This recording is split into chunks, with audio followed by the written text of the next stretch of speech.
a journey is when you actually feel like you've traveled. When landscapes change, when people change, and when the road itself changes. Today's journey is going to make a true traveler out of us. As we travel from the misty hills of Coorg to the palm-fringed coast of Kerala. Down a road less traveled. Welcome to Follow the Star.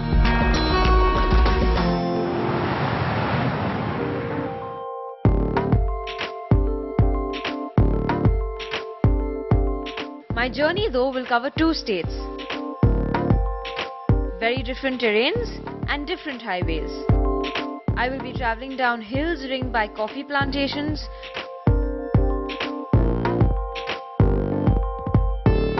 through a wildlife sanctuary, even drive on a beach, and finally pass the busy little towns of Kerala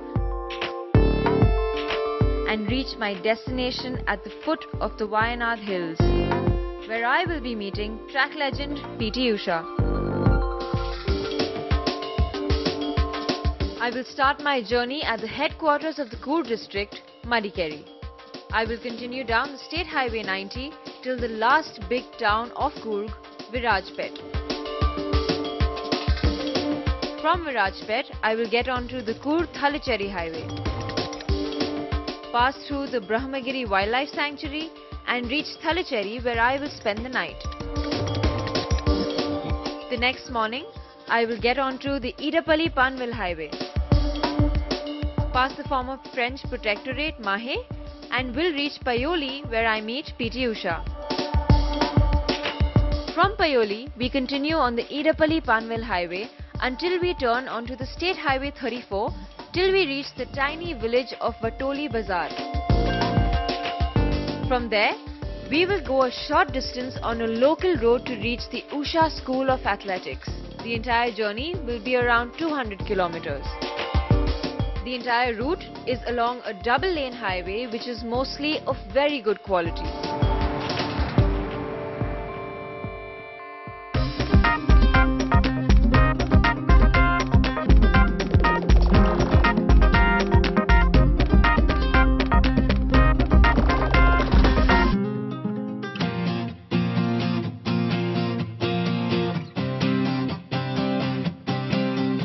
My journey starts off from the headquarters of the Coorg district in Karnataka, Madikeri.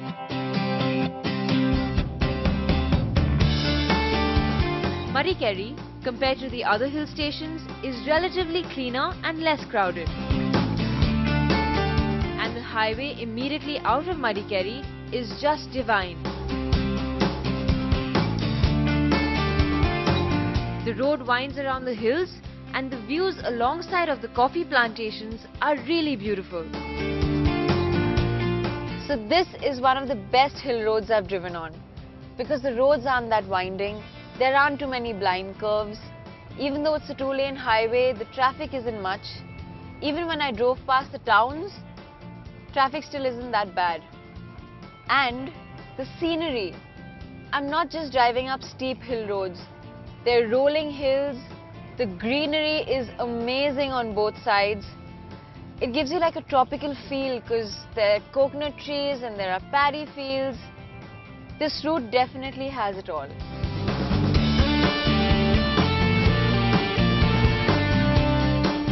As we drive further down the hills, the landscape starts changing, though there is no shortage of the lush greenery.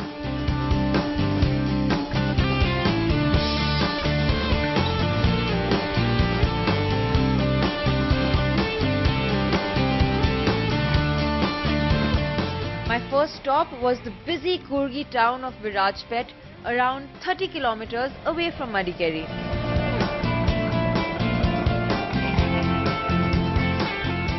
And I was here to explore one last unique tradition of Coorg. It's wine.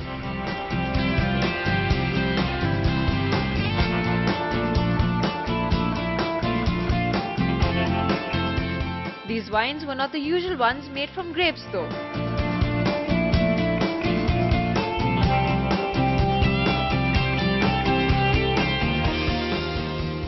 So these are the different kinds of wine you get here in Coorg.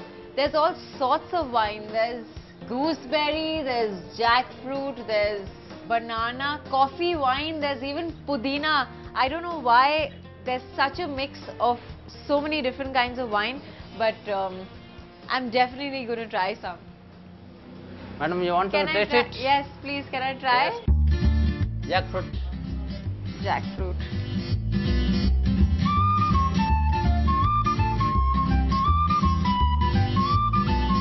That's actually yummy.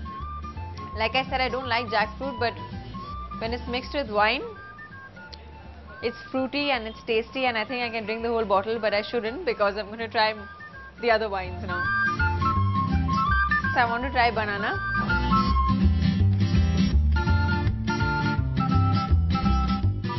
Very tasty. Very tasty. Better than the jackfruit, I feel banana is. Yes. It's sweeter, so you can drink more of it at one point. Just taste coffee.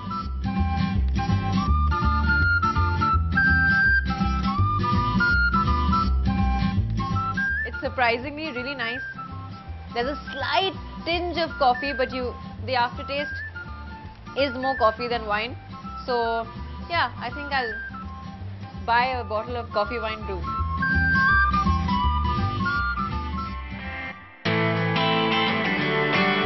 Post my unusual wine experience, I was back on the road, specifically the Coorg-Thalaserry highway. I was about to cross the Brahmacari Wildlife Sanctuary on my way into Kerala from Karnataka.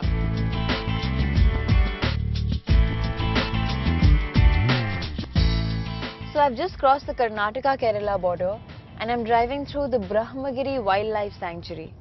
Now there are a few things that one must keep in mind while driving through wildlife sanctuaries or reserves. One, you must always drive cautiously or slowly because we pass animal corridors.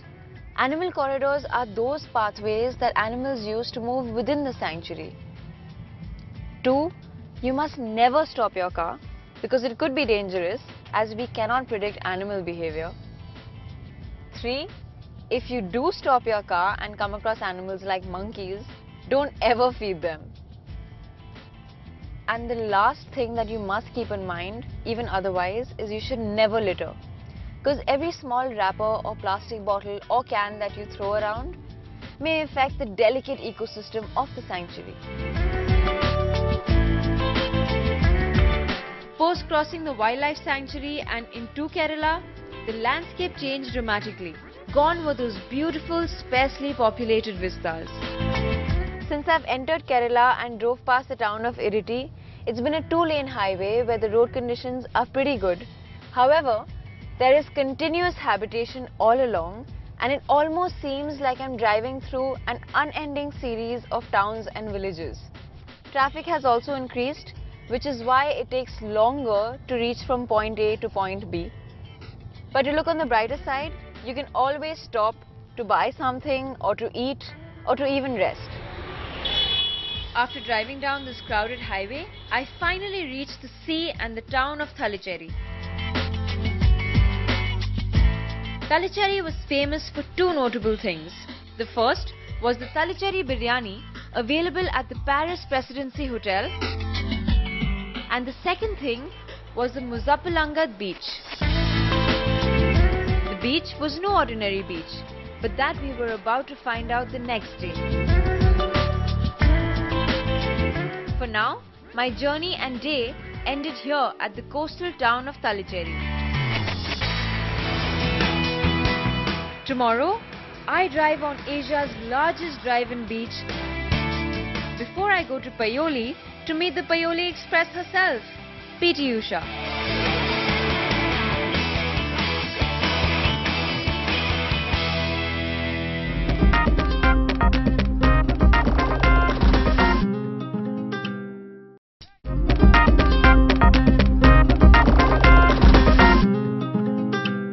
Welcome back to Follow the Star. I started my journey from Madikeri in Coorg and I'm on my way to Payyoli to meet our very own track legend, the Payyoli Express herself, P.T Usha.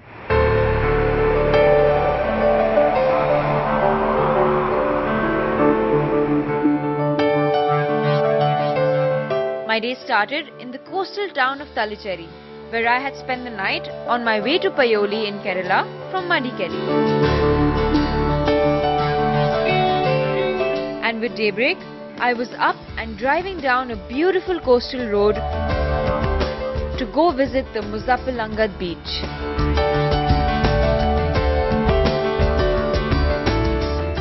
So this beach I've just reached is no ordinary beach, let me tell you. It's a drive-in beach. And a drive-in beach is a beach which you can actually drive on, legally. I've never driven on a beach and I'm raring to go.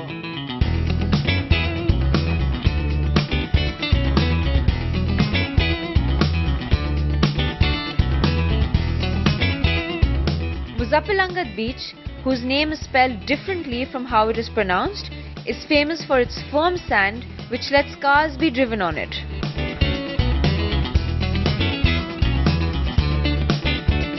And as driving is legally allowed on this beach, many enthusiasts as well as novice drivers come to drive on this beach.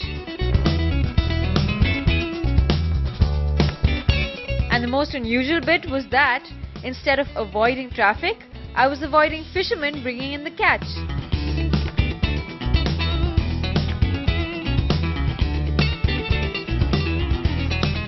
This is definitely the most enjoyable experience of this journey since I started it.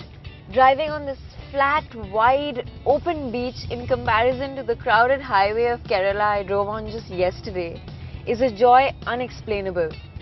And that feeling that one gets when you drive over the water and you feel the first sprays hit your car is something only you will understand if you experience it on your own. Post my fun-filled drive on the beach, I was on my way to Mahe along the Irapalli-Panvel highway which runs parallel to the beach. Driving down this route, it never felt that I was on a highway or even that I had left a town to go to another. After a short distance of around 8 kilometers, I reached Mahe, a former French protectorate.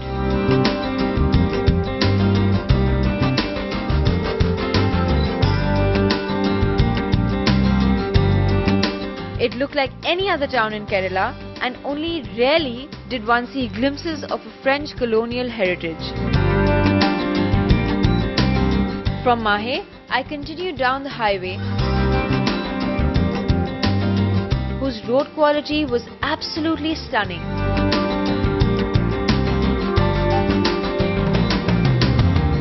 Though there were villages on both sides, the traffic wasn't much and the drive was quick and good. So I've just reached Payyoli where I'm about to meet P.T Usha and her house is just off the highway to my right. Bursting onto the scene in the late 70s, P.T Usha was the most famous woman athlete India ever produced. Having participated in 3 Olympics, she won a mind-boggling 103 medals for the country and just short of 1,000 national medals.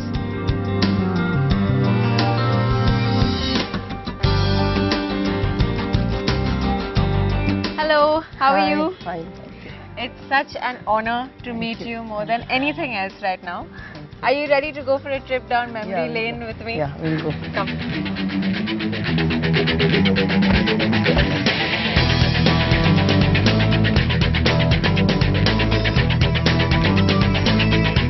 Where are you taking me? Yeah, actually, where I learned my running and all, no, it's a small ground here.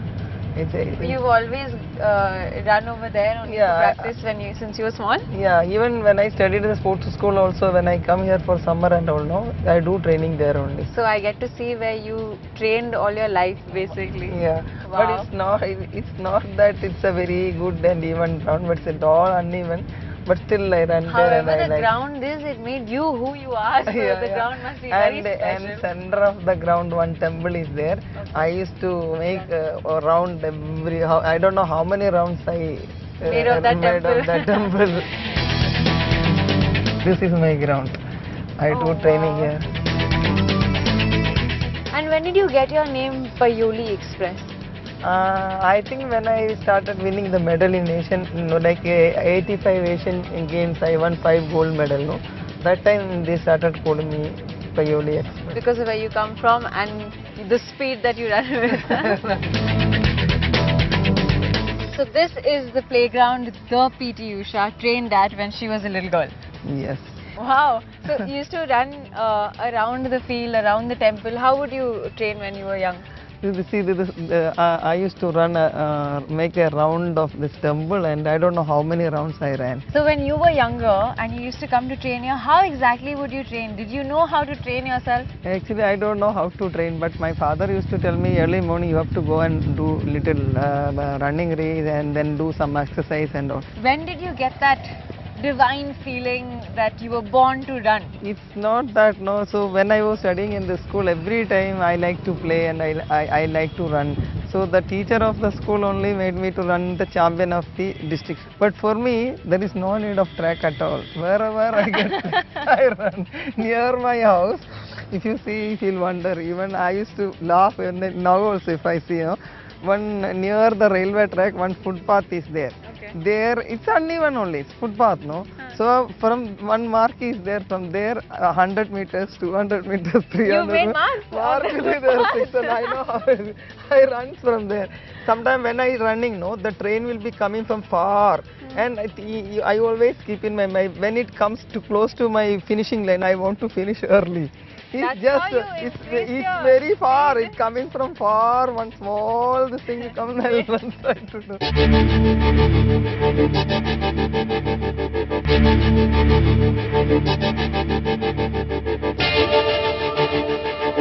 From Payyoli, Usha and me then continued on to her academy in Kinalur, which was around 35 kilometers away.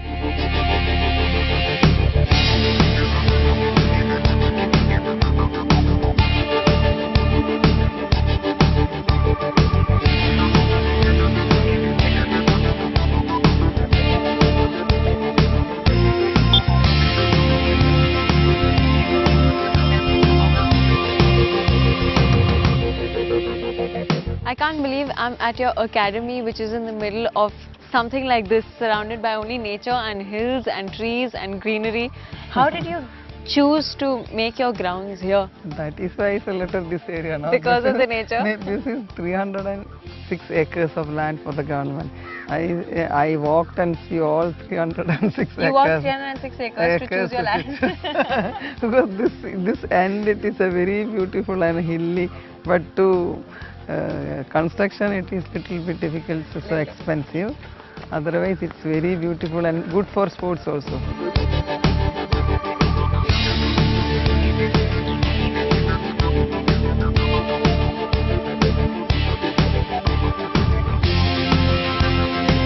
But your girls, I can see them training so hard. I don't know how many rounds they've already done.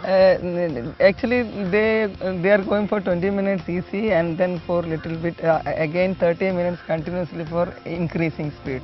Then they'll start their run. It truly had been an honor to meet this legend who, despite all her accomplishments, was still so humble.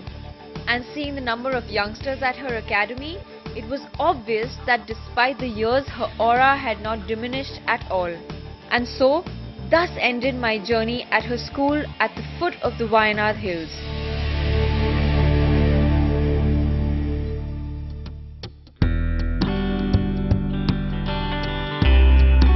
A journey which had started from another range of hills in another state. The drive through the beautiful Brahmacari Wildlife Sanctuary was indeed special, as the road and the views were both unspoiled as well as spectacular. And Kerala, despite its crowded towns all along the highway, had indeed surprised me with the quality of roads which had been for most of the part faultless. And driving on the drive-in beach at Thalassery was an experience which had been both unique and exhilarating, and was an experience that I would urge everybody to try out at least once. But if throughout my journey I had to pick my favorite experience, then it would have to be the stretch in Coorg between Madikeri and Virajpet. It was a 2-lane hill highway of impeccable quality, minimal traffic, and passed through the most beautiful landscape. It certainly was the highlight of this journey of mine.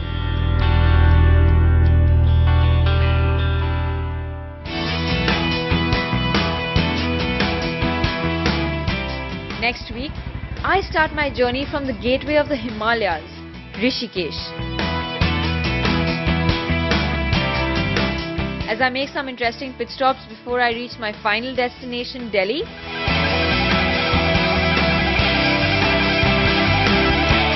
to meet one of India's leading rock fusion bands at Chandni Chowk. Clap. Baba, hawa de diya maine muh pe. Since I've entered Kerala and drove past the town of Iriti,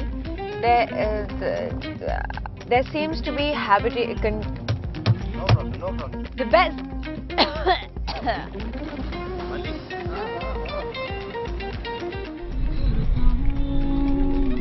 Cut.